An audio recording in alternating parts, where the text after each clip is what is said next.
Right, so firstly I'd like to thank Sophie for inviting me here to speak today.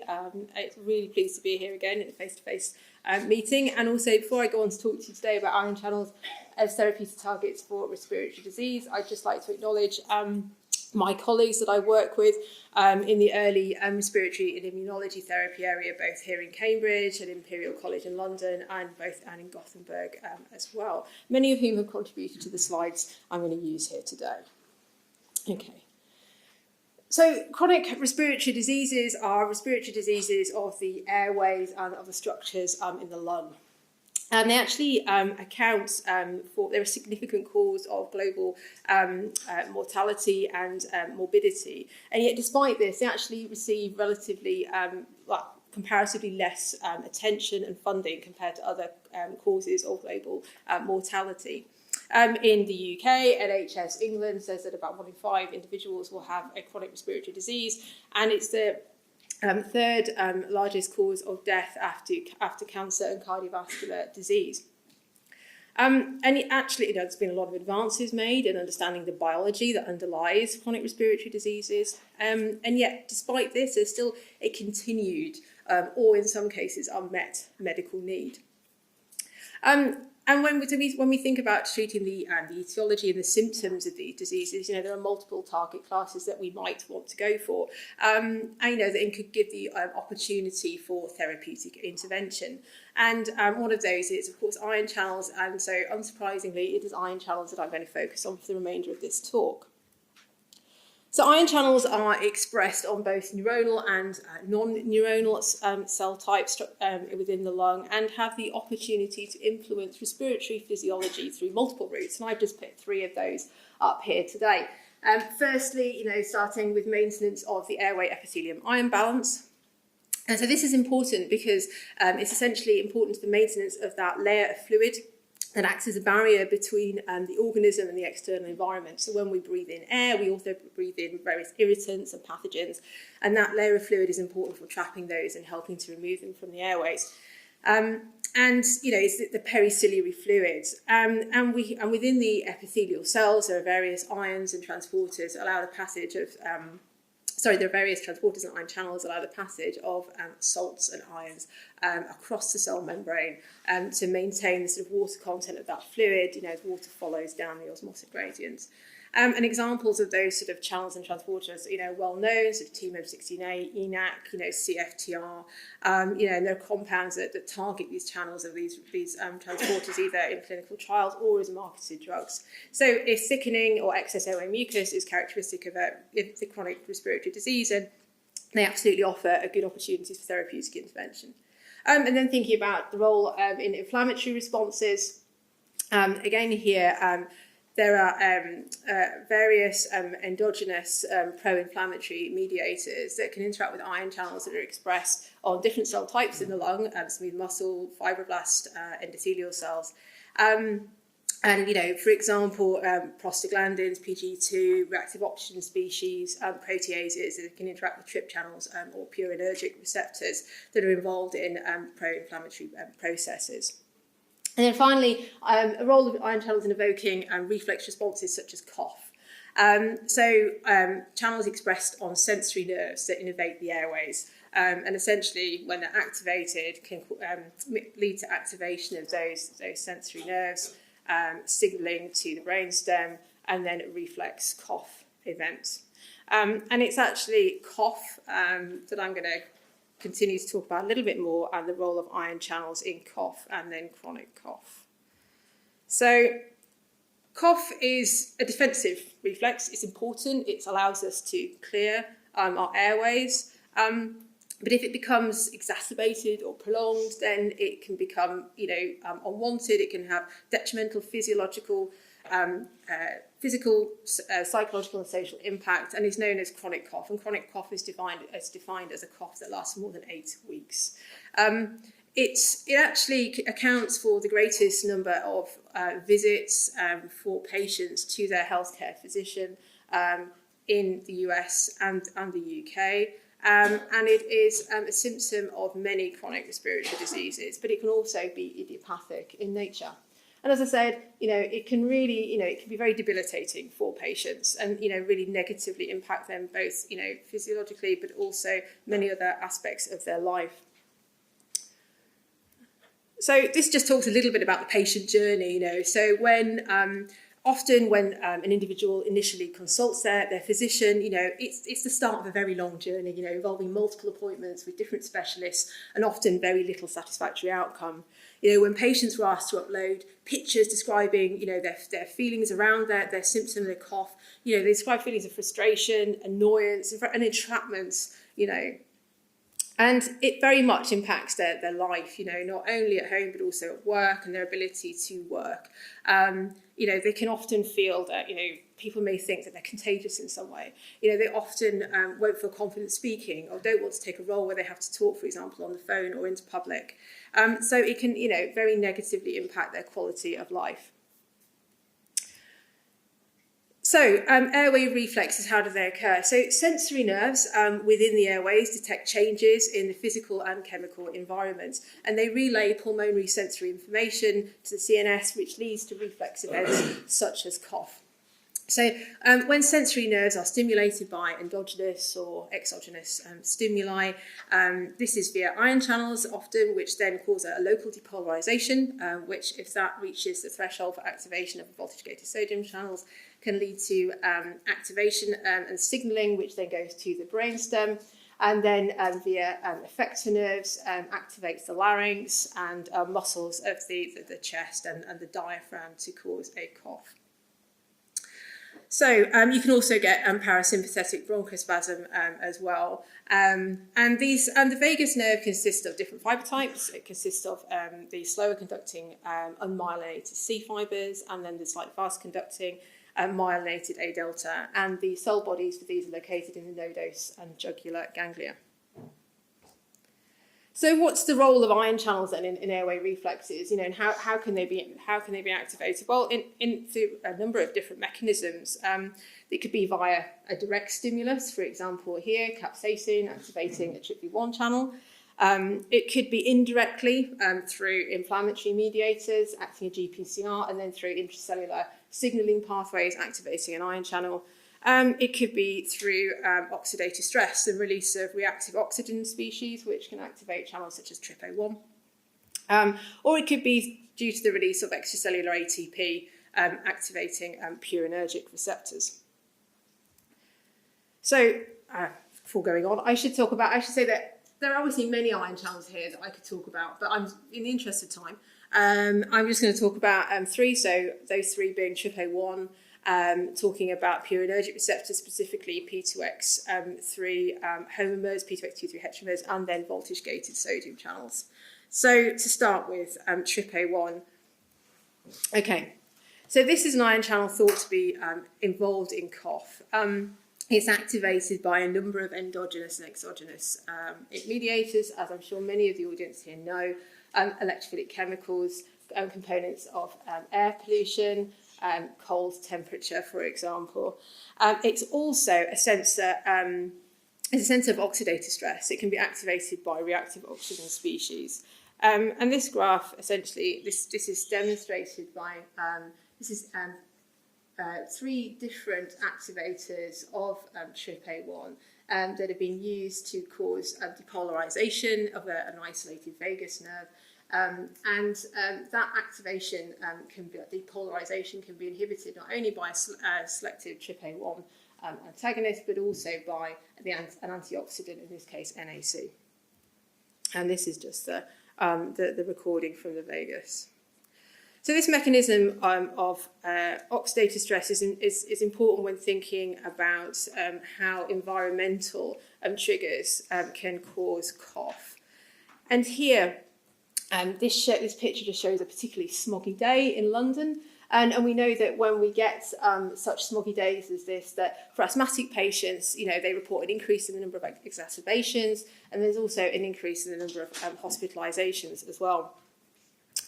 And this is because, I'm just going to click a few times, okay, and this is because, air pollution consists of a large number of diesel particles. And we know that these can enter our airways we know that they can cause the release of reactive oxygen species that can activate TRPA1 and cause a reflex cough. And we've been able to show, or rather the group has been able to show that these different components of diesel and the sort of volatile sort of chemicals can cause depolarization of isolated vagal nerves, and as shown by the different components up here. And these contain also components of the supposed cleaner biofuels as well. So if we sort of continue, thinking a little bit more about this, the Oxford Street study of 2009 asked asthmatic patients a group to take a walk in Oxford Street for 2 hours and a group to take a walk in Hyde Park for 2 hours. The idea being that Oxford Street obviously is an area of high environmental pollution versus low environmental pollution in Hyde Park. And then their FEV1 was measured as a measure of their lung function and seeing how that changed. And possibly unsurprisingly, after a 2-hour walk in Oxford Street, there was a drop in FEV1 following a period of time spent in an area of high air pollution. And we know that this drop, this change in lung function, can be sort of manifest itself as a change of the late asthmatic response. And we've been able to show that the late asthmatic response can be potentiated or exacerbated by essential components of diesel exhaust fumes, as shown in the blue trace here in the OVA model, and that the LAR can also be inhibited by a TRPA1 antagonist. So essentially, if your respiratory disease or your cough is driven by or has a component of environmental triggers such as airway pollution, then targeting TRPA1 may offer a good point of therapeutic intervention. Okay, so the next channel I'm going to move on to discuss is P2X3, so P2X3 homomers and P2X2/3 heteromers. These are predominantly localized, again, on peripheral sensory afferents, and are activated by ATP. Extracellular ATP levels are reported to be increased in the lungs of patients with chronic respiratory diseases, to then cause activation of these channels and a reflex cough event. So extracellular ATP is been measured and known to be elevated in various chronic lung diseases or various respiratory disorders such as asthma, IPF, and COPD. And it's often correlated with a reduction or a change in lung function. So what does the commercial therapeutic landscape look like for this target class? Well, gefapixant is the first in class oral P2X2/3 antagonist that's shown efficacy in reducing objective cough frequency in patients with unexplained or refractory cough. And there were two sort of global cough studies, inspiringly named COUGH-1 and COUGH-2, which showed that at a 45 mg dose twice daily, they were able to significantly reduce the cough count over a 24-hour period at 12 weeks and then at 24 weeks. So this is the first sort of antitussive medication that's shown to be both safe and effective in this patient group. There were, of course, some adverse effects, and efficacy was closely related to a change in taste disturbance, where patients either just had a minimal loss of taste or a complete loss of taste in some cases. And this is target related, and as we heard earlier, P2X2/3 is also expressed on sensory nerves in taste buds as well. So where next then for this class of compounds, and where next targeting purinergic receptors? Well, this is what the current sort of therapeutic landscape looks like at the moment. So here we have the Merck compound, which is gefapixant, which is approved, I believe, in Japan, has not yet had approval in the EU and the US, but it's supposed to be due later this year, with minimal selectivity for P2X3 over P2X2/3. It's this ability to selectively target P2X3 homomers versus 2/3 heteromers that will minimise those taste disturbances. So sort of second generation and best in class molecules are trying to improve that selectivity margin. And if we sort of move over here, sort of to the right, you can see that sivapixant and the Bellus compound have achieved that, and both have finished phase 2 and will be shortly entering phase 3 trials. So if we have a look at the data from the phase 2 Soothe trial from the Bellis compounds, as I say, this is the most selective, so it's so-called best-in-class molecule out there. And at both the 50 and 200 mg dose BID, there was around roughly 50% reduction in 24-hour objective cough frequency in patients compared to placebo. And, this efficacy was demonstrated with minimal effects on adverse taste events. And I should say these molecules were dosed orally. So if your cough or your respiratory disorder is associated with elevated ATP levels, then absolutely this class of compounds may offer good therapeutic options for intervention. So the final class of ion channel I'm going to talk about this afternoon is voltage-gated sodium channels. So voltage-gated sodium channels are key to action potential initiation and propagation, and they are expressed actually downstream, if you like, from the ion channels I've discussed previously, and on both C and A delta fibers. So they should offer the potential to reduce reflex responsive irrespective of the stimulus. And over here on the right-hand side, there is some data whereby patients were dosed either using a spray or nebulizer with lidocaine, and their objective cough counts were measured. And at least at one time point for the lidocaine spray, it did reduce the cough count, giving it an initial proof of concept for this target class. So again, what does the therapeutic and commercial landscape look like for voltage-gated sodium channels? Well, Nocion therapeutics have developed essentially, these are charged local anaesthetics, non-selective charged local anaesthetics. And this compound, NTX1175, has finished phase 1 clinical trials, is in phase 2. It's thought to work essentially because these are local anaesthetics, they need to access their binding sites intracellularly. And so to do that, they need to gain access to the intracellular side of the cell, and they do that by entering through sort of larger pore channels such as trip channels or purinergic receptors. And the theory is that these channels are going to be activated and therefore open on those sensory nerves that are signalling are involved in reflex events. So the Nocion should only enter those nerves that are involved in those reflex events and then block from any voltage-gated sodium channel from the intracellular side. And Nocion have released some preclinical in vitro and in vivo data showing that they're able to inhibit voltage-gated sodium currents in the DRG only when the compound can gain access through, for example, expression of a trip channel. And then in vivo, in the guinea pig, it was effective in reducing cough, citric acid-induced cough, compared to lidocaine. So this compound is given via inhalation, and as I say, it's currently in phase 2A clinical trials with data expected soon. So when we before I just finish up here, I just wanted to show a little bit of data that was generated because obviously when we see these competitive, these compounds out there, and we want to be able to profile them and understand them in our own hands. And so we did this, in a set of both in vitro and in vivo experiments. But with regard to the in vitro electrophysiology that we wanted to do, a lot of the data that Nocion have published, they've published using manual patch clamp electrophysiology. And yet we wanted to generate some data with a little bit higher throughput and a little bit faster than the manual patch clamp would allow us. So we chose to use our 384 well automated patch clamp instrument to do this. This has the benefit of allowing us to exchange our internal solution as well as our external solution. So it's ideally suited to investigating this compound a little bit further.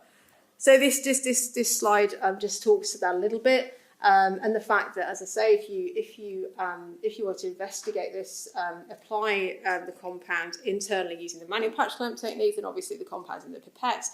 You have no within cell reference period, and you have to make a new recording each time to test a new concentration.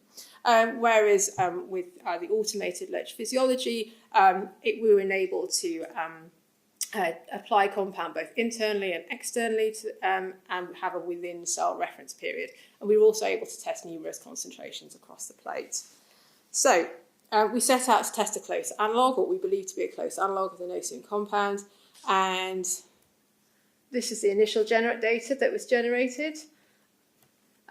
Essentially, again, so this is in voltage clamp, we were evoking sodium currents from a holding potential about minus 100 millivolts, stepping to 0, and then we were using different frequencies of depolarization to assess any use dependence. And you can see sort of in the green trace in the middle there, where the compound was applied externally, there's some block, and there's also some use dependence there, which you would potentially expect is when you open the channel more, it's got more opportunity to access its binding site. But when it was applied, when the compound was applied internally, essentially the block was much greater and occurred much more quickly. And this was just a single, quite high concentration applied 100 micromolar. So obviously we want to go on and have a look at lower concentrations and a dose response, which we did.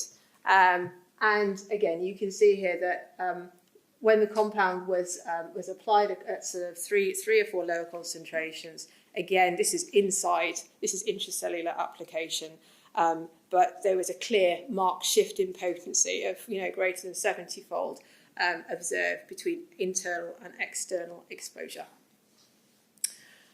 Okay, so I'm going to sum up there and I'm not going to read through all this, but rather just say I hope that this is giving you a sort of whistle-stop appreciation that, chronic respiratory diseases, still represent an opportunity for therapeutic intervention and, ongoing or unmet medical need. And cough, is a very debilitating symptom. Ion channels absolutely represent a great therapeutic class that gives us the opportunity for intervention. But I think it's the bottom statement that's really important here, because it's going to be understanding the expression profile of those channels on the different fibre types, and how the channels activate these sensory nerves in the airways in the different cough populations. That's going to be key to us designing effective and safe medications. So with that, I'm just going to finish up and do a few acknowledgements, thanking colleagues, Dr. Mark Burrell, Head of Cough in Aviva Bioscience, Dr. Sarah Bonvini, and Dr. Ed Humphreys, who's with us here in the audience today. Thank you. And thank you.